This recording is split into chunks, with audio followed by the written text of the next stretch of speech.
Halo, Sometan Pajak, Punapi Gatre, Domo G, Setata Rahayung G. Jumpa lagi di podcast KPP Pratama Badung Selatan bersama saya, Suzana Oktavianulfa, fungsional penyuluh pajak.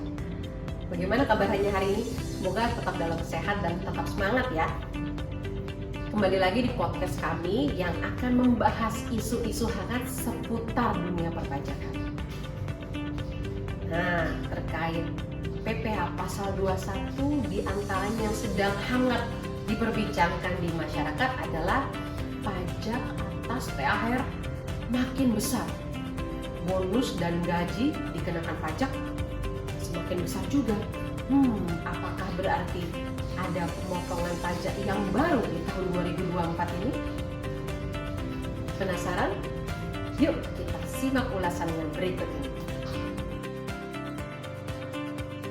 Segala pertanyaan tersebut tentunya berkaitan erat dengan rilisnya Peraturan Menteri Keuangan Nomor 168 Tahun 2023 tentang petunjuk pelaksanaan pemotongan pajak atas penghasilan sehubungan dengan pekerjaan, jasa, atau kegiatan orang pribadi.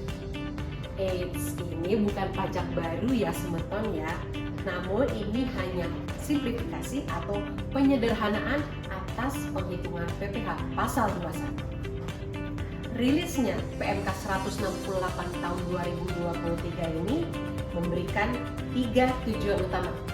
Yang pertama, memberi kemudahan bagi para pemotong atau pemberi kerja untuk melakukan pemotongan PPh Pasal 21. Yang kedua, memberi kemudahan bagi penerima penghasilan atau pegawai untuk melakukan cek dan balance atas pemotongan PPh Pasal 21 yang telah dilakukan. Dan yang ketiga adalah memberi kemudahan bagi pembangunan sistem administrasi perpajakan yang lebih baik lagi. Terkait detail penghitungan tarif efektif atau yang populer kita sebut dengan TER, stay tune terus ya. Tarif efektif atau TER terbagi menjadi dua. Yang pertama adalah tarif efektif bulanan. Yang kedua adalah tarif efektif harian. Tentunya ini mengacu kepada dasar pengenaan pajak atau penghasilan bruto yang semutan semua terima setiap bulannya ya. Untuk tarif efektif atau TER bulanan terbagi menjadi 3. TER A untuk PTKP, TK0, TK1, dan K0. Untuk TER B untuk PTKP, TK2, TK3, K1, dan K2. Sedangkan TER C digunakan untuk PTKP status K3. Untuk tarif efektif harian terbagi menjadi 2. Untuk penghasilan hingga Rp450.000 per hari.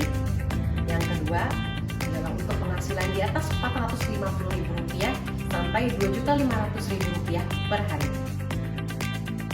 Untuk perhitungan TER tersebut, semutan pajak dapat melakukan cek dan balance melalui laman kalkulator.pajak.go.id. Caranya dengan memasukkan poin-poin yang tersedia, selanjutnya masukkan kode keamanan, kemudian semeton tinggal klik hitung. Hasilnya, semeton bisa sesuaikan dengan tabel TER yang tersedia di tombol panduan yang ada di website tersebut ya. Bagaimana? Mudah bukan menghitungnya? Jika pemotongan PPh Pasal 21 masa pajak terakhir lebih besar dari masa-masa sebelumnya, maka selisih lebihnya akan diperhitungkan atau dipotong di masa pajak terakhir ya. Selanjutnya, jika pemotongan PPh Pasal 21 masa pajak terakhir lebih kecil dari masa-masa sebelumnya, maka selisih lebihnya atau kelebihan pemotongannya akan dikembalikan ke para penerima penghasilan oleh pemberi kerja ya. Nah, seperti itu teman-teman semua terkait TER PPh Pasal 21 yang baru. Simplikasi Peraturan Menteri Keuangan Nomor 168 Tahun 2023 ini tidak memunculkan beban pajak yang baru ya, hanya memberi kemudahan bagi para pemberi kerja, memberi kemudahan bagi para pegawai untuk melakukan check balance, dan yang ketiga, memudahkan untuk pembangunan sistem administrasi perpajakan yang lebih baik lagi. Oke, sobat-sobat semua, terima kasih atas kesempatan dan perhatiannya di episode kali ini. Sampai jumpa di episode selanjutnya. Tetap jaga kesehatan dan tetap semangat ya sobat-sobat semua. Meskipun cuaca sering kali tidak menentu, semoga podcast KPP Pratama Badung Selatan tetap menjadi candu bagi sobat-sobat pajak untuk terus mengikuti podcast kami ya. Terima kasih, sampai jumpa. Pajak kuat, APBN sehat.